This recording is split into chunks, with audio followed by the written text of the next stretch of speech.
বন্ধুরা, এই প্লেয়ারের হয়ে কাঁপছিল গোটা কলকাতা দল, যে কিনা এই ম্যাচ থেকেই ছিটকে গেলেন। লখনৌ ম্যাচের আগে ভালো খবর পেল কেকেআর, কাজ সহজ হলো নাইটদের। বন্ধুরা, আপনারা যদি দেখতে চান এই প্লেয়ারটিকে, তাহলে ভিডিওটি লাস্ট অবধি দেখতে হবে, চ্যানেলটিকে সাবস্ক্রাইব করতে হবে, লাইক দিতে হবে এবং নোটিফিকেশন বেল আইকন দাবাতে হবে। বন্ধুরা, রবিবার একানা স্টেডিয়ামে আইপিএল এর গুরুত্বপূর্ণ ম্যাচ লখনৌ সুপার জায়ান্টের মুখোমুখি কলকাতা নাইট রাইডার্স মুম্বাই ইন্ডিয়ান্সকে হারানোর পর এবার আরও একটি অ্যাওয়ে ম্যাচ 2 পয়েন্ট ঘরে তুলতে মরিয়া নাইটরা ইডেন গার্ডেন্সের প্রথম পর্বের সাক্ষাতে সহজেই জয় পেয়েছিল কেকেআর। বন্ধুরা, সেই প্লেয়ারটি হলো এবার আইপিএল এর অন্যতম আবিষ্কার লখনৌ সুপার জায়ান্টের পেসার মায়াঙ্ক যাদব।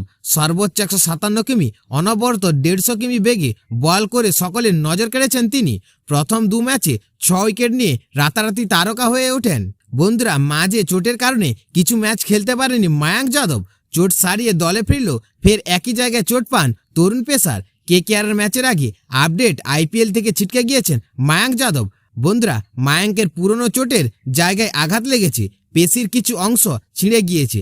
বন্ধুরা, আইপিএল শেষ হওয়ার আগে মায়াঙ্কের পক্ষে ফিট হয়ে মাঠে ফেরা সম্ভব নয়। এটা অত্যন্ত দুর্ভাগ্যজনক এবং আমাদের দলের জন্য